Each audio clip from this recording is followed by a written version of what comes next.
Hey guys, and welcome back to another Halloween video. Before the video even starts, I just wanted to say thank y'all so much for the warm welcome back on my last video. I got a lot of supportive comments. It was great hearing y'all's feedback, and I'm very happy to be back on the horse again. So, let's get into the piece at hand here because it is a great one. This is the Slithering Gardens, a new for 2024 Lemax Spooky Town piece. So when all of the main buildings were announced back in January, the pieces that got the most discussion were the Pumpkin Maze and the Carnival Ride, which you will be seeing me talking about in the coming weeks here. But as far as for what I thought was going to be the big sleeper item, at least for the regular lineup, this was the one I thought. I thought it looked really nice in the online pictures and the video, but sometimes pieces can look a lot different in person versus how they look in the promotional pictures.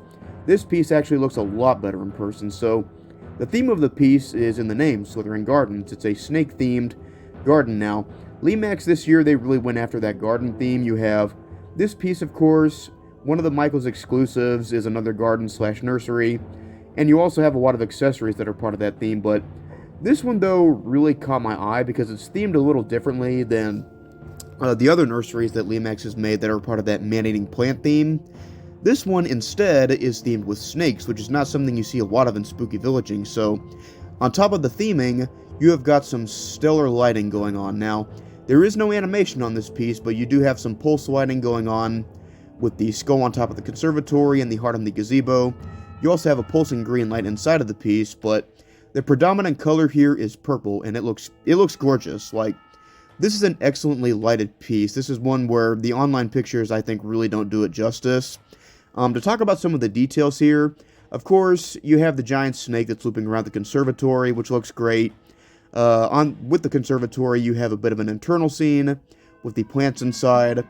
You have all of these snakes and roses that are littered all around the piece, and even on the roof, the theming is strong there with the roses. Now, you've got the Slithering Gardens sign at the front that is lit up with a yellow light, and of course, you have the skeleton couple in the gazebo, which looks great. Now, to talk about the finish on this piece, it's got a really nice paint job on it, and it utilizes that rustic slash metallic paint on the gazebo and the conservatory. Lemax has used that paint on some of their recent pieces, and I think it looks great here as well.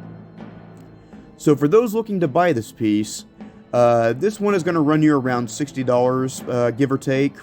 I think you are getting a lot of bang for your buck with that price. You're getting a very well-themed piece with stellar lighting on it. There isn't any animation on it, so you don't have to worry about anything breaking, minus a light, I suppose, but LEDs typically last a while, so I'd imagine this piece is going to be good for years to come.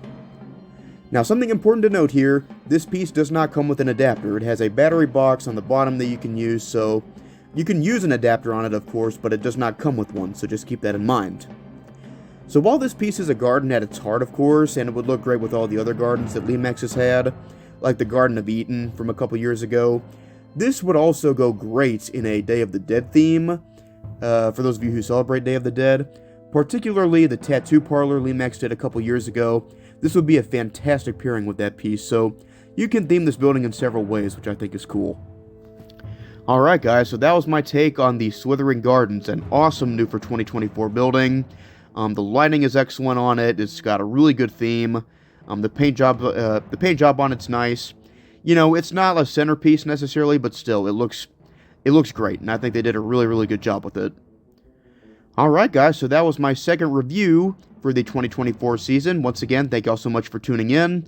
And to tease what I'm going to be talking about next time, we're going to be taking a trek through a spooky graveyard.